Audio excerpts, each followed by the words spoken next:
عسلامة، مرحبا بكم في حلقة جديدة على عالمي لينازول. ايش باش نحكيو اليوم؟ باش نحكيو على أكبر مشروع في تونس، لا رخصة لا تصريح ولا معرف جبائي. أي نعم، نحكيو على الانتصاب الفوضوي اللي تنجم تبدأ فيه من اليوم وتجيك البلدية تقولك تعمل مزيان. ما قبل ما نبدأ في موضوعنا ما تنساوش الاشتراك، لايك وتفعلوا زر الجرس باش يوصلكم كل جديد. شنو هو الانتصاب الفوضوي؟ الانتصاب الفوضوي هو نشاط تجاري يكون في أي بلاصة من غير رخصة قانونية. تجيب طاولة وتردها حانوت تدور بيه في أي بلاصة، يبدأ على التروتوار، قدام سبيطار، مقبرة، في وسط ساحة، في أي بلاصة تنجم تتوقعها. بس قلتوش رواحكم نهار علاش وصلنا إنه العباد تاخد طاولة تحطها وتعملها حانوت في أي بلاصة كانت، حتى ساعات تبدأ تبيع في نفس الحاجة اللي يبيع فيها الحانوت اللي مقابلها. أول سبب عنا هو البطالة. علاش؟ خاطر عنا بطالة في تونس أكثر من 15%، واللي ما يخدمش يبيع. والسبب الثاني هو التهرية الاقتصادية. كيفاش؟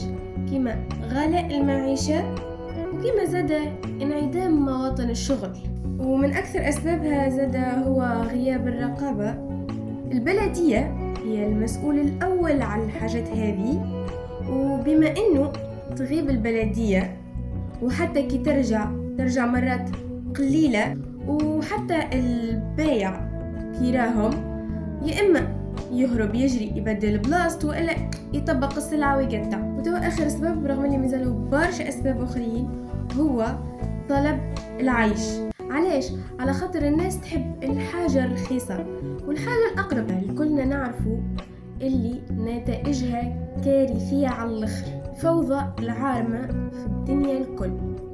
التروتوار ولا سوبر مارشي، والصغير وإلا الرجل الكبير ولا المرأة الكبيرة كي يجيش تعدى على التروتوار ما يلقاش منين يتعدى كرهبة الطير. ساعات يوليو يبيعوا في حاجات اختراع. وزاد عنا باش يشوهوا صورة البلاد. كي انت يجي سايح ويلقى في كل تركينة واحد حاطط طاولة وناصب عليها أي حاجة تنجم توقعها في مخك، احنا مناش نقطع رزق حد، احنا جايين نواعي وكالعادة. راني مانيش قاعدة ننقد، مانيش قاعدة نلوم في حتى حد، كسوة لا بلدية لا حتى نصب، جست باش تكون بلادنا خير. اما حتى اللي عندهم حوانت ويعملوا في ضرايبهم كل شيء راكح، رغم اللي عندهم حوانت ينجموا يحطوا فيها السلعة الداخل، لا سلعتهم برشا ما تكفيش، يلزم نعبيو التروتوار. انت تجيش تتعدى ساعات جنب هذا منا وجنب هذا منا تلقاهم معبين لدرجة انه مكياس ولا قد نكا، والحوانت ولا تعبي في سلعتها منا وسلعتها منا دون نصب. وتو الحل مش القمع.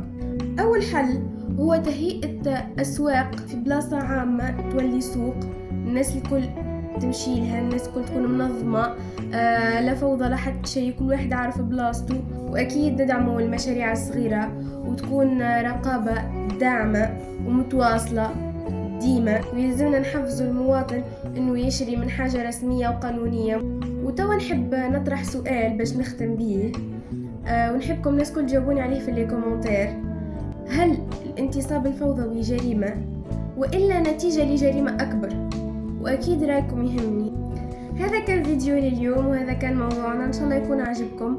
هذا فيديو توعية، فيديو نصيحة، يلزمنا نوعيو البلاد، يلزمنا نطلعوا البلاد مش نطيحها. نحبوا أي سايح يجينا ياخو كلمة باهية على البلاد، نظرة باهية على البلاد. نحبوا نكونوا ديما الناس الكل يد وحدة. وإن شاء الله الفيديو يكون عجبكم. أكيد ما تنساوش إذا عجبكم تعملوا اشتراك، لايك وتفعلوا زر الجرس باش يوصلكم كل جديد.